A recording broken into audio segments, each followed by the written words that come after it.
presents Lincoln Live with Caleb Feaster and Brendan Phillips. One pride, one family. Meet this week's Pride winners in Lincoln High School. Lincoln students by day, published authors by night. You'll meet two of them. And we will take you inside an iconic Gahanna business that serves up fun times. You're watching Lincoln Live. Good morning and welcome to Lincoln Live. I'm Brendan Phillips. And I'm Caleb Feaster. How are you doing today, Caleb? I'm doing pretty good. I'm a little tired from the weekend. How about you? I had a long weekend. I'm a little tired also. Well, we got a lot of news for you today. Let's jump right into it.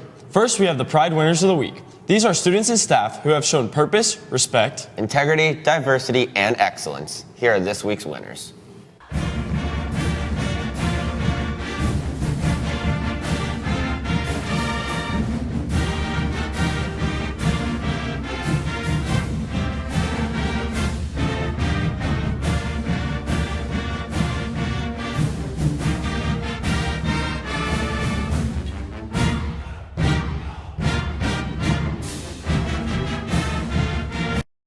Students over at Clark Hall in the Bioscience Technologies program are always putting their best foot forward while doing labs. But the seniors are taking that one step further with their capstone projects. Here's senior Olivia Perry to explain. In Bioscience right now we're working on our capstone projects, which is a project that all seniors do at the beginning of the school year. Everyone's is different and it's just something that's kind of innovative, will help with the medical or research community. So what I'm doing is I'm working with zebrafish embryos and I'm testing which concentration of potassium will help them grow the most, and it's just overall testing the effects of electrolytes.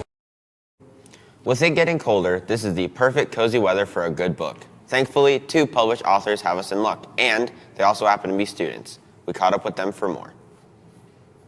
It is called Silhouettes at Dusk. Two of my poems are included. Currently, I am working on creating my own anthology with all of my work.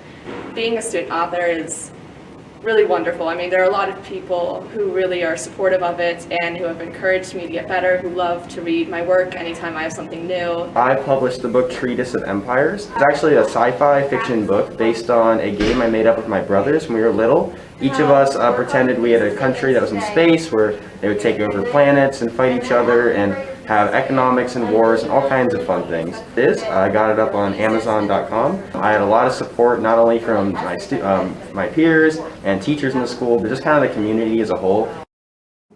There are many talented artists at the high school involved in all types of art, from painting to drawing to ceramics. There are so many ways to get involved. Here is this week's Art of the Week.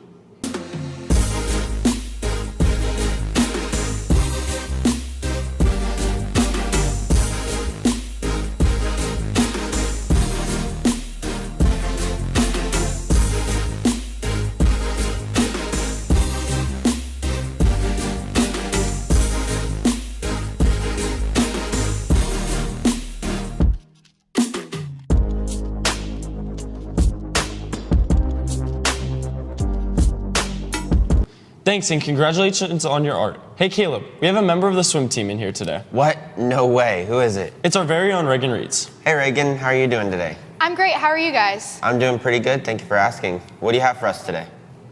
Do you ever stop to take a look around, see what businesses and buildings are there? A lot of places around Gahanna hold so much history, and the buildings have been there for years. Places you probably pass by every day, but don't even know what it is. Our very own Rosie Letzalter has a story for you about a business that has been standing successfully for years. Gatsby's. A place you probably pass by every day and don't even know what it is or the history and memories it holds. I'm a food runner at Gatsby's, and what I like about working here is you get all the regulars. The business is really good, especially on the weekends. We have a band usually every single night. It's just a great environment, really friendly, nothing bad. People from all over come, and it's just a great experience. Gatsby's was started back in 1977 by Greg Chapin. He had the envision of a bar and restaurant. Started out as a small local bar, and as the years progressed, he added on patios, porches, enclosures. Doug and his wife Gina Vance bought Gatsby's in 2001, continuing the traditions. We do live entertainment, live music, sand volleyball, open mic night. Lots of fun things for all ages. A lot of fun being in the bar business. It's challenging at times, but also enjoy it very much, or I wouldn't be in it. Many great bands play at Gatsby's, attracting big crowds and creating a fun environment. It's always so nice to play there. It's one of our favorite places to play. It's just such a cool environment. It's such an intimate feel. The typical neighborhood bar, it's a big party every time we play.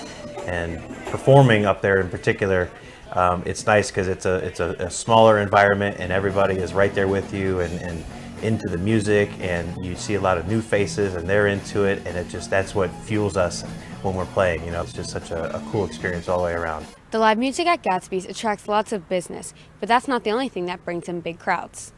I've been playing there for about 22 years, ever since we moved to Columbus. Gatsby's at the time had one of the best volleyball courts in town. The top players from all around the region were coming in and playing. They played just about every night of the week. We got to develop our skills. Gatsby's opens at 11 and is open to minors and families until 9. You can eat good food and make new memories. This is Rosie Letzelter from Lincoln Live.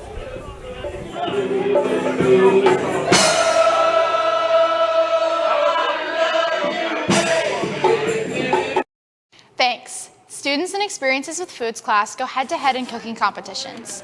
For this competition, they made cupcakes, and there were several different themes and very creative decorations. They spent a couple weeks preparing, baking, and decorating. Here's Amari Johnson to tell us more about the Cupcake Wars. In Foods class, we're doing a cupcake war. So basically what that means is we're putting together little displays, and we're doing different themed cupcakes.